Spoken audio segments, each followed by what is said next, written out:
To his right again, that's Marcos. Now Marcos was born. How do I put this? He was born in the present era. He is the main protagonist, the main character. You also learn that he is the vessel for the Orisha of thunder and lightning. Now that is what this story is about, is how does he learn more about who he is and why he is the way he is. And then you also follow the what's his fate? Some people believe it was already written. Well, this character, you start to walk in his shoes and determine for yourself if it's written.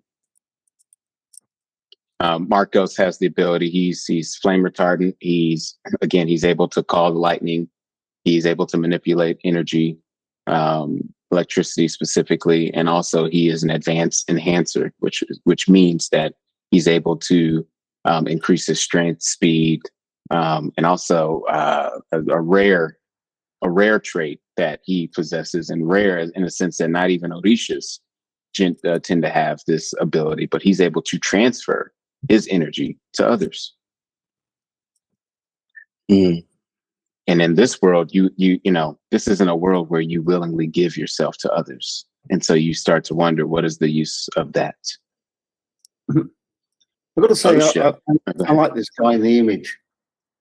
The imagery, yeah.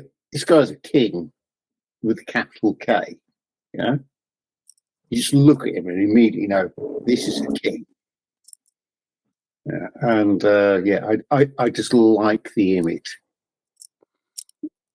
He does appear very royal. He does. Makes me think of tarot cards, like the Emperor or one of the kings in the tarot deck. Yeah. Julie, you're spot on. I have, my thoughts are that every character that are introduced throughout the book series become tarot cards. Oh, all right. And then behind those tarot cards, or maybe it's more of a playing card where you understand their rating system XYZ. But TBD. To her right, to Marcos's right, that's Osha. Now, Osha is a unique character. She's the only female within Squad 7. She's not the only female within the compound. I can't say an equal amount, but there's no discrimination between male and female within the compound. And in the different squads that you learn about, some squads are made up only of women. Some squads are half women, half men. Some squads only have one woman or one man. The squads are they're created in mind by Ifa. Ifa determines who's in which squad. And so I bring that to your attention because Osha, again, she's the only female in Squad 7. Squad 7 becomes important because that's the squad in which the main characters come together. But Osha is also interesting because she cannot harness life's natural energy, Ashe. In the book, I call it Ash.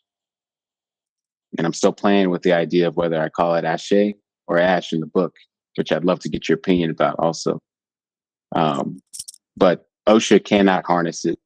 Now, everyone in this universe, in this book's universe, is exposed to Ashe, but only a fraction of the world can harness it and manipulate it and leverage it to your needs. Osha cannot do that. Interesting. She can't feel it. She can't see it. She can't sense it. And so you wonder, okay, well, how does a person who's essentially completely mortal, there's not even an opportunity for her to pick up new skills in this new environment. So what does she do? And so you learn that Osha is a disruptor. And a disruptor meaning that this life's natural energy that we all rely upon, that she can't harness, she can disrupt it. She can disrupt that thing that you need. So if you come at her sideways, chances are she'll probably come out on top because what you probably need to to thwart her has no sway against her. And that is why Osha is balance. She symbolizes balance. She is. Let me describe Osha as far as her personality. She is a leader. She is mature in a sense that she's a nurturer, but also she has foresight. She can sense what's coming. She can't sense what's coming, but you get what I'm saying? She has that intuition that she relies upon. Yeah. She's also someone who has never been someone who allows not having that thing that everyone else has stand in her way. She moves forward regardless. And so you learn that she learns more about herself in this university and learns that she is a master of arms. Essentially, anything she picks up, she can wield it almost right away or figure it out pretty quickly. More than that. What you're saying, Michael, is she's essentially like an elite soldier. Yeah, Green Beret, SAS, someone like that. Yeah, no special power, just very, very good at her job. Is that the implication from what? That's the implication I get from what you're saying. Yes, sir. That's exactly right. And when you're in this environment, you ask yourself, okay, well, how does one protect himself against others?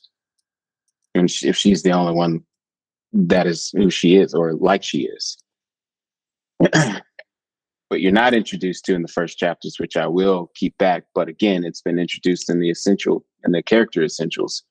She has to rely on her weapons. And one particular weapon she learns that is imbued with power. And so now you're introduced to inanimate objects that can be imbued with energy to be used and level the playing field.